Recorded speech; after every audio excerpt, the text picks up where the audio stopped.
The carburetor fought me like it had a personal grudge. Rust flakes scattered across my garage floor as I wrestled with the corroded metal, my knuckles already scraped raw from 3 hours of this mechanical warfare. Outside, October wind rattled the windows of our fixer-upper house, the same house Miranda had called charming when we bought it 15 years ago. Back then, she'd meant it. Now the word came out like an apology. My phone buzzed against the workbench. A text from Miranda. Running late again. Team dinner with corporate. Don't wait up. Team dinner, third one this month. I wiped grease from my hands and checked the time. 9:47 p.m. What kind of team dinner ran past 10 on a Tuesday? The front door slammed shut around 11:30, followed by the distinctive click of Miranda's heels across our hardwood floors. Those heels used to quicken when she came home to me. Now they moved with the measured pace of someone completing a necessary task. I found her in the kitchen, still wearing that black dress that hugged her curves in ways my old work shirts never could. She looked good, too good for a Tuesday night team dinner. Her perfume hung in the air, something expensive I didn't recognize. How was dinner? I asked, leaning against the doorframe. She didn't look up from checking her phone. Fine. Productive. We're restructuring the entire compliance department. Must have been some restructuring to keep you out this late. That's when she laughed. Not the warm laugh I'd fallen in love with 20 years ago, but something sharp and dismissive. She looked at me then, really looked at me, and I saw something in her eyes I'd never seen before. Contempt. Stop being pathetic and paranoid, she said, still smiling that cold smile. I'm building a career here, Jack. Some of us are trying to move forward instead of hiding in a garage all day. The words hit harder than any physical blow could have. Pathetic. Paranoid. Is that what I'd become? I owned a successful auto parts business, employed 6 people, paid our mortgage on time every month. But standing there in my work clothes, grease under my fingernails, facing my wife in her corporate armor, I felt exactly as small as she'd intended. I'm not paranoid, I said quietly.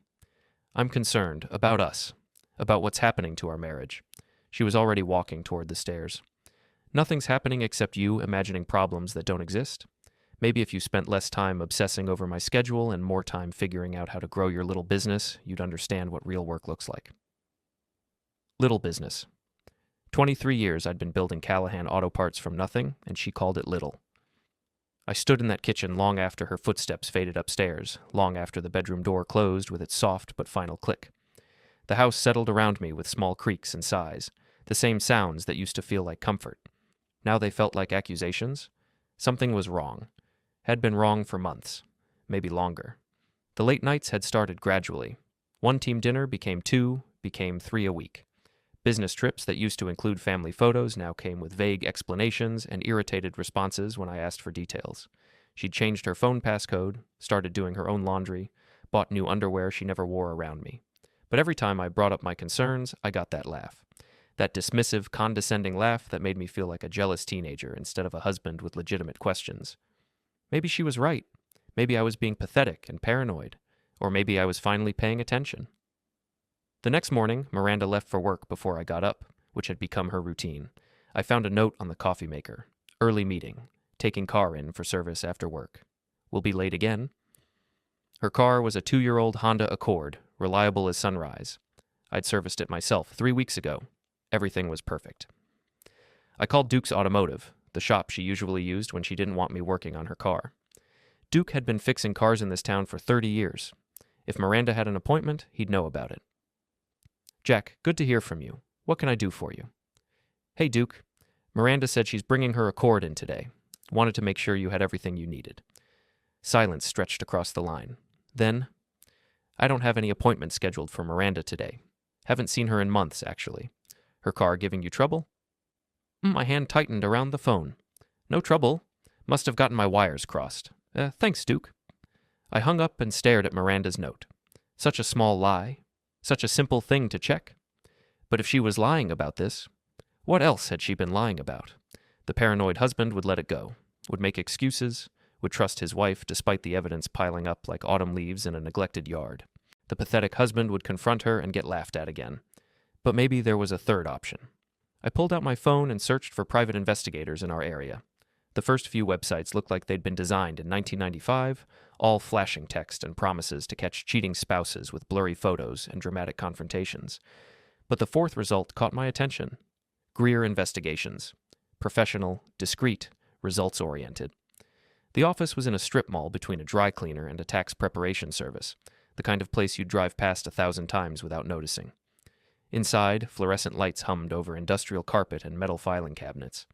Behind a desk that had seen better decades sat a man who looked like he'd stepped out of an old detective novel. Gray hair, weathered face, eyes that had seen too much.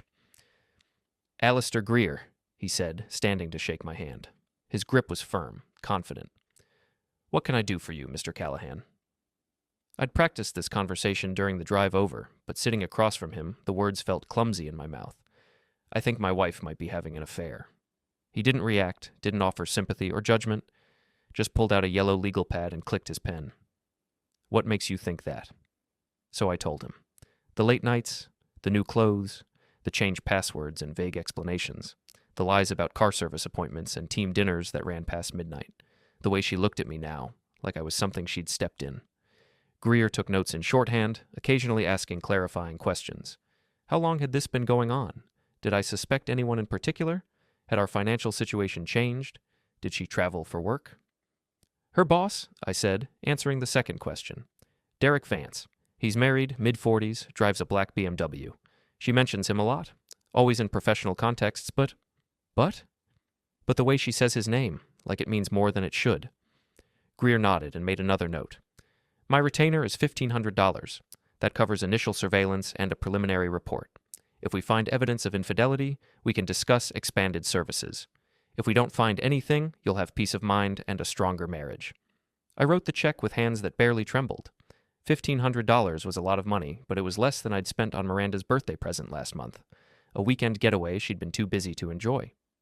"How long?" I asked. "Give me a week. I'll start tonight." That evening, Miranda came home at 10:15. No explanation, no apology, just that same distracted efficiency she'd perfected over the past few months. She microwaved leftovers and ate standing at the counter while scrolling through her phone. "How was your day?" I asked. "Busy. Derek's implementing new protocols across all departments. It's a lot of extra work, but the experience will be valuable." Derek. There was that name again, spoken with careful neutrality that fooled neither of us. Must be nice working for someone who appreciates your efforts. She looked up from her phone then, and for a moment I saw a flicker of something, guilt, regret, cross her face, but it vanished so quickly I might have imagined it. "He's a good boss," she said. "Professional, focused on results." "Sounds like you two work well together." "We do." She rinsed her plate and headed for the stairs. "I'm exhausted. Don't wake me when you come to bed." I stayed downstairs until after midnight, pretending to watch television while my mind churned through possibilities. Maybe Greer would find nothing. Maybe my suspicions were the product of a middle-aged imagination running wild. Maybe Miranda really was just dedicated to her career, and I was the paranoid, pathetic husband she'd accused me of being. But as I finally climbed those stairs, I passed the laundry room and saw her clothes from today draped over the sorting basket. That black dress from the night before was there too, and something made me stop. Made me lean closer. The dress smelled like cologne. Not perfume, cologne. Masculine and expensive, and definitely not mine. I stood there in the dark hallway, holding my wife's dress, breathing in another man's scent, and felt something fundamental shift inside me. The paranoid husband would have put the dress back and pretended he'd never smelled anything. The pathetic husband would have confronted her in the morning and gotten laughed at again. But I wasn't going to be either of those men anymore. I was going to be the husband who found the truth. Greer called me at the shop on Friday afternoon. His voice was neutral, professional, but I could hear something underneath. The tone of a man delivering news nobody wanted to receive. "We need to meet," he said. "I have your preliminary report." My hands went cold around the phone receiver. In the background, my employee Tommy was explaining brake pad specifications to a customer, the familiar rhythm of business continuing while my world prepared to shift on its axis. "What did you find?" "Not over the phone. Can you come to my office at 5? The 3 hours between that call and our meeting stretched like years. I tried to focus on work, on invoices and inventory, and the comfortable mechanics of running a business, but my mind kept drifting to possibilities. Maybe Greer had found nothing. Maybe Miranda really was working late, really was dedicated to her career, really was the faithful wife I'd married 20 years ago. But I knew better. Had known since I smelled that cologne on her dress.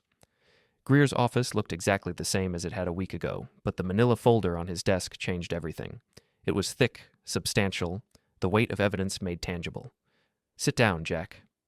He didn't offer pleasantries this time, didn't waste time with small talk. I'm going to be direct with you because that's what you're paying for, and because you deserve the truth. He opened the folder and pulled out the first photograph. Miranda and Derek Vance walking into the Riverside Inn, her hand on his arm, his head bent toward hers in intimate conversation. The timestamp read Tuesday, 7:43 p.m., the night of the supposed team dinner. This was taken 3 days ago, Greer said. They stayed for 2 hours and 17 minutes. The second photo showed them leaving, Miranda's lipstick gone, Derek's tie loosened. They looked satisfied, content, like people who'd gotten exactly what they came for. How many? I asked. 43 photographs total, taken over 6 days of surveillance. He spread them across the desk like playing cards in a game I'd already lost. 12 different locations, hotels, motels, even his condo when his wife was out of town. 43 photographs, 12 locations. The numbers hit me like physical blows, each one confirming what I'd suspected but hoped wasn't true.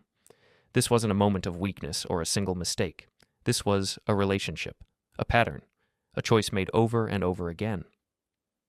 The timeline suggests this has been going on for at least 3 months, Greer continued. Probably longer. They have routines, preferred locations.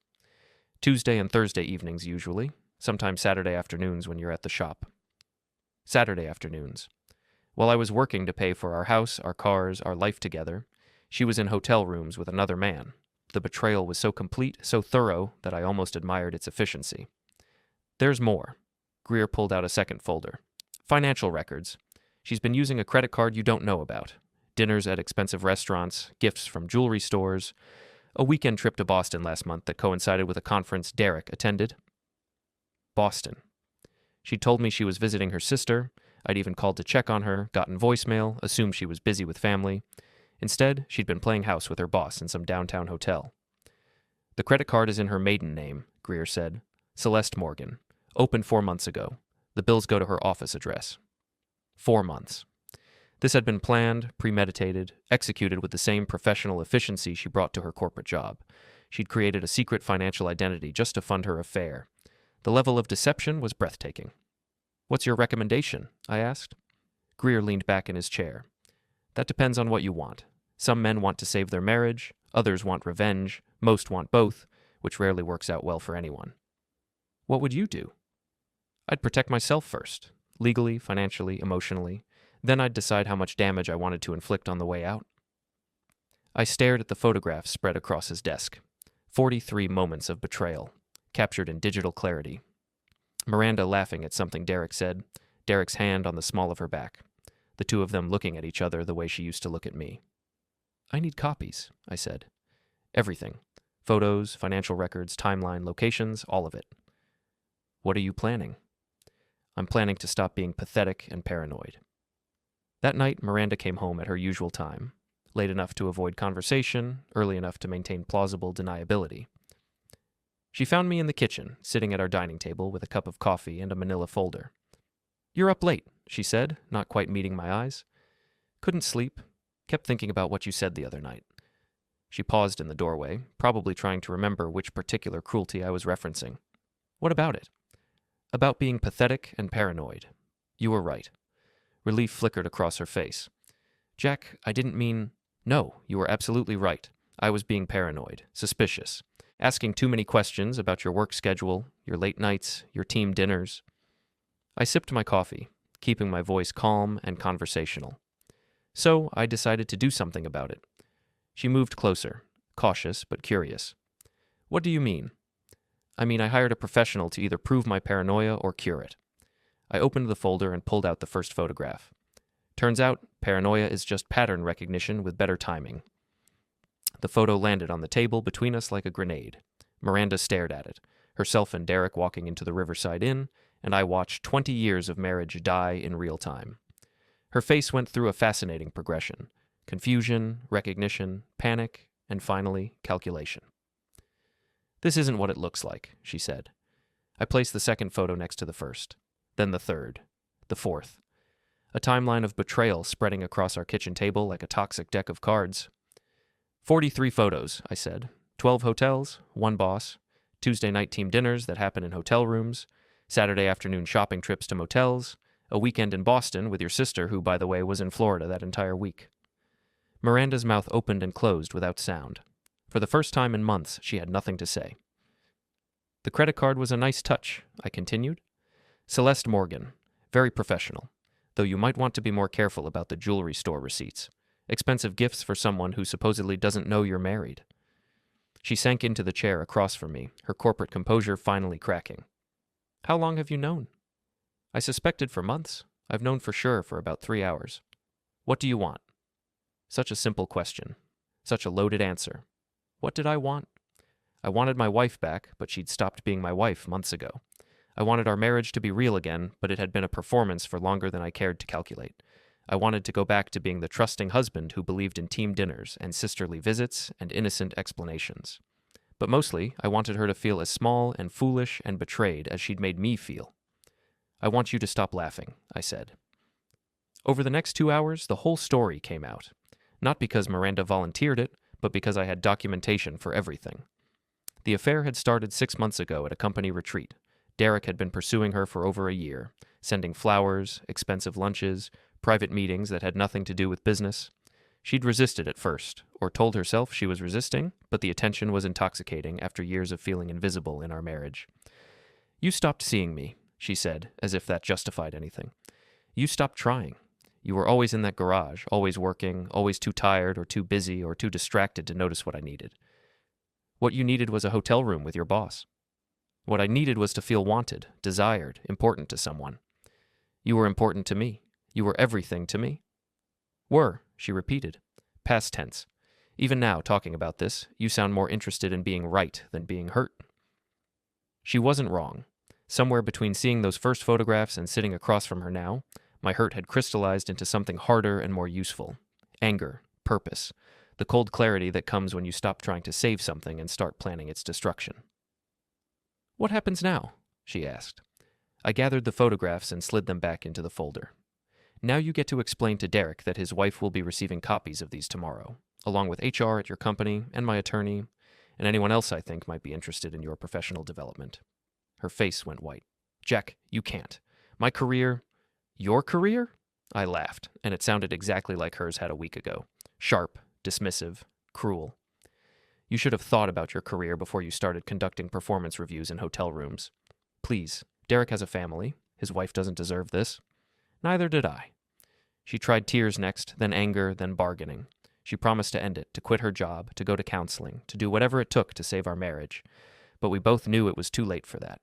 You can't unknow what you know, can't unsee what you've seen, can't unfeel the particular humiliation of being called pathetic and paranoid by someone who's been lying to your face for months. I'll fight you, she said finally. The divorce. I'll make it as difficult and expensive as possible. With what money? The credit card in your fake name? The salary from the job you're about to lose? The support of the husband whose trust fund you've been raiding to pay for your affair? She stared at me like she was seeing me clearly for the first time in years.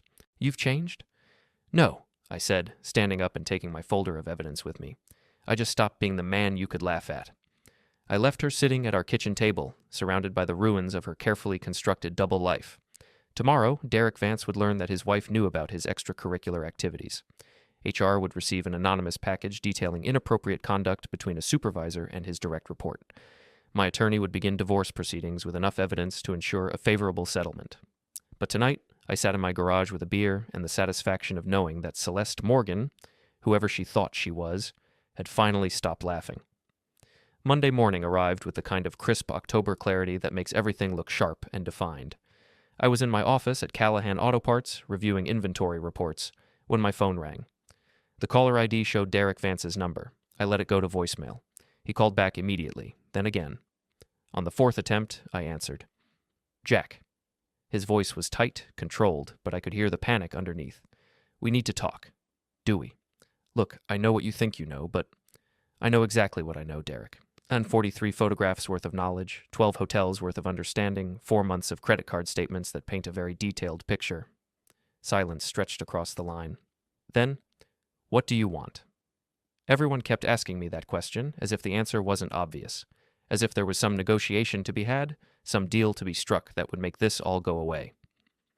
I want you to explain to your wife why she received a package this morning. I want you to explain to HR why they received one too. Mostly, I want you to explain to yourself how you thought this was going to end. You're making a mistake. This will hurt everyone, including Miranda. Miranda made her choice. You made yours. Now you get to live with the consequences. I hung up and turned off my phone. Whatever happened next would happen without my participation. I'd lit the fuse. Now I could sit back and watch the explosion. The first shockwave hit around noon. Tommy knocked on my office door, his face a mixture of concern and barely contained excitement. Boss, there's a lady here to see you, says her name is Julia Vance, Derek's wife. I'd seen her picture on his social media, elegant, composed, the kind of woman who wore pearls to grocery stores and never had a hair out of place. She was waiting in the customer area, still elegant but with the rigid posture of someone holding herself together through sheer force of will. Mrs. Vance, I wasn't expecting you. I imagine not. Her voice was cultured, precise, with the slight edge that comes from years of practice at cutting people down with surgical precision. We need to discuss your wife and my husband. I gestured toward my office. She followed, her heels clicking against the concrete floor with military precision. Once inside, she sat in the chair across from my desk and placed her purse in her lap like armor. I received your package this morning, she said without preamble. Very thorough, very professional, very devastating. I'm sorry you had to learn about it this way. No, you're not. You're sorry it happened, perhaps, but you're not sorry I know. Neither am I. She opened her purse and pulled out a manila folder of her own. Derek thinks he's been clever. Thinks I'm the naive corporate wife who doesn't pay attention to details. He's wrong. She slid the folder across my desk. Inside were bank statements, credit card records, hotel receipts, a paper trail that went back almost 2 years. Your wife isn't his first affair, Julia said. She's just the most recent. There was a secretary before her, a client before that, probably others I haven't discovered yet. I stared at the documents, feeling something shift in my understanding of the situation. Miranda hadn't been seduced by a master manipulator. She'd been the latest in a series of conquests, a predictable pattern of behavior that Derek had perfected over years of practice. Why are you showing me this? Because I want you to understand what you're dealing with. Derek is very good at making women feel special, chosen, unique. He tells them their marriages are beyond repair, that their husbands don't appreciate them, that they deserve better. It's a script he's refined through repetition. And Miranda fell for it. They all fall for it. The secretary thought she was going to be the second Mrs. Vance. The client thought he was going to leave me for her. Your wife probably thinks the same thing. The cruelty of it was breathtaking. Not just the betrayal, but the banality of it. Miranda hadn't been swept away by a grand passion or a once-in-a-lifetime connection. She'd been processed through Derek's standard operating procedure, another conquest in his ongoing campaign against his own marriage. What do you want from me? I asked. Julia smiled, and it was sharp enough to cut glass. I want to compare notes, pool our resources, make sure that when this is over, Derek and your wife understand exactly what they've lost. We spent the next hour planning their mutual destruction with the methodical precision of generals preparing for war. Julia had connections in the business community, influence in social circles that could make Derek's professional life very uncomfortable. I had the photographic evidence and the moral high ground. Together, we could orchestrate a reckoning that would leave both our cheating spouses professionally, socially, and financially devastated. There's something else, Julia said as she prepared to leave. Derek's been embezzling from his company. Small amounts, nothing that would trigger an audit, but enough to fund his affairs and maintain his lifestyle. I have documentation. She handed me another folder, this one containing financial records that painted a picture of systematic theft spanning 3 years. Derek had been skimming money from client accounts, manipulating expense reports, even billing personal charges to corporate credit cards. Why haven't you reported this? Because I was saving it for the right moment. A woman in my position learns to collect insurance policies. She stood and smoothed her skirt. I think that moment has arrived. After she left, I sat in my office, staring at the evidence of Derek's crimes. The affair was one thing, messy, painful, but ultimately a private matter between marriages. This was different. This was criminal behavior that could result in jail time, professional ruin, complete social destruction. I thought about Miranda, probably sitting in some coffee shop with Derek right now, planning their next move, maybe even planning a future together. Did she know about the embezzlement? About the other women? About the fact that she was just another entry in his conquest journal? My phone buzzed with a text from Miranda. We need to talk. Can you meet me at home at 6? I typed back, I'll be there. The house felt different when I walked in that evening. smaller somehow, like the walls had moved closer together while I was gone. Miranda was waiting in the living room, still in her work clothes, but rumpled, defeated. She looked like she'd been crying. "Derek's been placed on administrative leave," she said without preamble. "HR is conducting a full investigation. His wife filed for divorce this morning." "I know. Julia came to see me." Miranda's head snapped up. "She what?" "Turns out you weren't Derek's first extracurricular activity, or his second, or his third." I sat down across from her, maintaining the distance that had become our default. "Congratulations. You're part of a pattern." The words hit her like physical blows. I watched her face cycle through denial, anger, and finally, a crushing understanding of how completely she'd been manipulated. "He told me he loved me," she whispered. "He told the secretary the same thing, and the client before her. It's a script, Miranda. You fell for a script." She buried her face in her hands, her shoulders shaking with silent sobs. Part of me, the part that had loved her for 20 years, wanted to comfort her, to hold her while she grieved for the fantasy she'd believed in. But that part was smaller now, overwhelmed by the larger part that remembered how she'd laughed at my concerns, how she'd called me pathetic and paranoid, how she'd looked at me with contempt while planning her next hotel rendezvous. "What happens now?" she asked. "Now you face the consequences. HR will probably fire you both for violating company policy. Derek's wife is going to take him for everything he's worth in the divorce, and she has enough evidence to make sure he never works in this industry again. As for us," I shrugged. "I filed for divorce this morning. My attorney says we should be able to expedite things given the circumstances." "Jack, please. I made a mistake. A terrible mistake, but—" "You made dozens of mistakes. Hundreds of them. Every lie, every hotel room, every time you looked me in the eye and made me feel crazy for trusting my instincts. That wasn't one mistake. That was a lifestyle choice."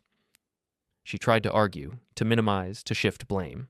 She talked about our failing marriage, about feeling neglected, about Derek's promises and her loneliness and the intoxicating rush of feeling desired again. All of it might have been true. None of it mattered anymore. "I'm staying at my sister's tonight," she said finally. "I'll come by tomorrow to get some things. Take whatever you want. The house is going on the market anyway." She paused at the door, looking back at me with something that might have been regret. "You've become someone I don't recognize." "Good," I said. "The man you recognized was easy to lie to." After she left, I poured myself a drink and sat in my garage, surrounded by the tools and projects that had always been my refuge. Tomorrow, Derek would probably be arrested for embezzlement. Miranda would be unemployed and facing a divorce that would leave her with a fraction of what she'd grown accustomed to. Their affair would be the subject of office gossip and social media speculation. I should have felt vindicated, triumphant. Instead, I felt empty, like I'd won a war by burning down everything worth fighting for. But as I sat there in the growing darkness, I realized something important. I wasn't the same man who'd been called pathetic and paranoid a week ago. That man would have begged Miranda to stay, would have blamed himself for her betrayal, would have spent years wondering what he could have done differently. This man knew better. This man had learned that sometimes the only way to stop being a victim is to become something else entirely. Something that doesn't laugh at evidence. Something that doesn't ignore patterns. Something that fights back. 3 weeks after the confrontation, I was back in my routine: work, gym, home, repeat. The house echoed differently now, empty of Miranda's presence, but somehow more honest. No more pretending everything was fine. No more walking on eggshells around someone who'd already decided I wasn't worth the truth. The fallout had been swift and comprehensive. Derek was arrested on embezzlement charges, his mugshot appearing in the local newspaper alongside an article detailing his systematic theft from client accounts. The company fired both him and Miranda, citing violations of their conduct policy and the impossibility of maintaining them as employees given the criminal investigation. Miranda had moved in with her sister temporarily, then found a small apartment across town when it became clear that temporary was stretching toward permanent. Our divorce proceedings moved through the courts with mechanical efficiency, helped along by the overwhelming evidence of her infidelity and the prenuptial agreement she'd forgotten we'd signed 20 years ago. I was cleaning out the garage on a Saturday morning when Tommy showed up, carrying coffee and wearing the expression of someone who had news to share. "Thought you might want to hear this," he said, handing me a cup. "My girlfriend works at the bank downtown. Says Derek's wife cleaned out all their accounts before the arrest. Took the kids and moved to her mother's place in California. Smart woman? Gets better. Apparently Derek's been calling everyone he knows, trying to borrow money for bail and legal fees. Nobody's returning his calls." Tommy grinned. Funny how fast friends disappear when you're facing felony charges. I'd heard similar stories from other sources. Derek's professional network had evaporated overnight. His golf buddies suddenly had other plans.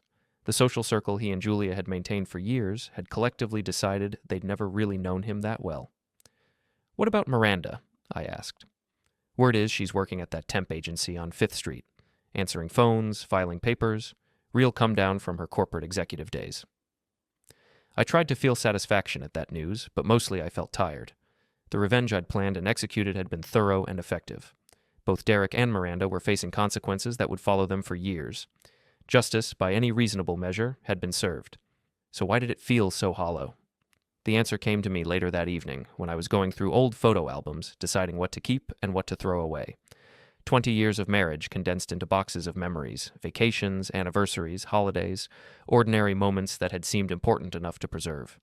In one album, I found pictures from our 5th anniversary trip to Maine, Miranda laughing on a rocky beach, her hair whipping in the ocean wind, me trying to look serious while wearing a lobster bib at some tourist restaurant. Both of us young and happy, and completely convinced we'd figured out how to make love last forever. That couple in the photographs had been real. Their happiness had been genuine. The woman who betrayed me with Derek Vance was also real, but she wasn't the whole story. Somewhere between those beach photos and the hotel surveillance pictures, we'd lost something essential. Not just trust or fidelity, but the fundamental connection that makes two people want to protect each other instead of destroy each other. I closed the album and added it to the donation pile. Some stories don't get happy endings. Some marriages don't survive their middle chapters. Some people become strangers to each other so gradually that by the time you notice, it's too late to find your way back. The next Monday, Greer called with an update I hadn't requested. "Thought you'd want to know," he said. "Derek took a plea deal. 5 years probation, full restitution, and he can never work in financial services again. His lawyer says he's planning to leave town once the paperwork's finished." "And Miranda?" "Still at the temp agency, still living in that apartment on Maple Street. Keeps a low profile, pays her bills, doesn't cause trouble. Word is she's been asking around about you." "What kind of asking?" "How you're doing, whether you're seeing anyone, whether you seem angry or sad or—" He paused. "Whether you seem open to conversation?" I thanked him and hung up, but the call left me unsettled. What did Miranda want? Forgiveness? Reconciliation? Or just the closure of knowing I didn't hate her anymore? The answer came 2 days later, when I found her waiting by my truck in the shop parking lot. She looked different, smaller, more fragile, like someone who'd learned hard lessons about the difference between confidence and arrogance. "Hello, Jack." "Miranda." We stood there for a moment, two people who'd shared 20 years of marriage, now awkward as strangers. She was still beautiful, but it was a subdued beauty now, without the corporate polish that had defined her during the affair. "I wanted to apologize," she said. "Not to ask for anything, not to try to change what happened. Just to say I'm sorry for what I did to you, to us." "Okay. I know that's not enough. I know sorry doesn't fix anything or take back the hurt I caused, but I needed you to know that I understand now. What I threw away, what I destroyed." She looked genuinely remorseful, genuinely broken by the consequences of her choices. The vindictive part of me was satisfied to see it. The part that had loved her for 2 decades just felt sad. "Derek never loved me," she continued. "I don't think he was capable of loving anyone except himself. I was just convenient, available, stupid enough to believe his lies because they made me feel important." "Why are you telling me this?" "Because you deserved better than what I gave you. You deserved a wife who appreciated what she had instead of looking for something else. You deserved honesty instead of lies, loyalty instead of betrayal." She wiped her eyes with the back of her hand. "You deserved someone who would fight for your marriage instead of running away from it." The words were everything I'd wanted to hear 6 months ago, but now they felt like echoes from a conversation that should have happened in a different life. Too much had been broken. Too much trust had been destroyed. Too much damage had been done by both of us in our rush to hurt each other more than we'd been hurt. "I hope you find someone who makes you happy," she said. "Someone who sees what I was too blind to see." She turned to walk away, then stopped. "For what it's worth, I never laughed at you again. After that night when you showed me the pictures, I understood then that you weren't pathetic or paranoid. You were just a husband who knew his wife was lying to him." I watched her drive away in her used Honda, not the car she'd been driving during the affair, but something smaller, more practical, more suited to her new circumstances. Then I went back into the shop and tried to focus on work, on the simple mechanical problems that had solutions you could see and fix and trust to stay fixed. That night, I sat in my empty house and thought about forgiveness. Not the kind that erases consequences or pretends betrayal never happened, but the kind that lets you stop carrying someone else's mistakes around like stones in your pockets. Miranda had apologized. Derek was facing the consequences of his crimes. Justice had been served, revenge had been taken, and everyone involved had learned expensive lessons about the cost of deception. But none of that brought back the marriage we'd lost, or the people we'd been before everything went wrong, or the future we'd planned together before it all fell apart. Some endings aren't happy or sad, they're just endings. Some stories don't have morals or lessons or redemptive moments that make all the pain worthwhile. Sometimes you just have to accept that people change, marriages fail, and the only thing you can control is how you respond when everything you trusted turns out to be built on lies. I'd stopped being pathetic and paranoid. I'd found the truth, faced it head on, and made sure everyone involved understood the consequences of their choices. Now, I had to figure out what came next. The house sold 3 weeks later. I moved into a smaller place closer to the shop, something that was mine alone, unmarked by memories of betrayal or dreams that hadn't survived contact with reality. On my last night in the old house, I stood in the kitchen where Miranda had laughed at my concerns, where I'd spread out 43 photographs like evidence in a trial, where we'd both said things that couldn't be taken back. The room was empty now, echoing with the ghosts of conversations that had ended a marriage and changed 2 lives forever. In a few hours, new owners would move in and fill these rooms with their own hopes and arguments and ordinary moments of happiness. I hoped they'd be smarter than we were. I hoped they'd fight for each other instead of against each other when things got difficult. Mostly, I hoped they'd never have to learn the difference between being paranoid and being right. I turned off the lights and locked the door for the last time, leaving behind 20 years of marriage and taking with me the hard-earned knowledge that sometimes the only way to save yourself is to stop trying to save everyone else. It wasn't the ending I'd wanted, but it was the ending that made sense. And for the first time in months, that felt like enough.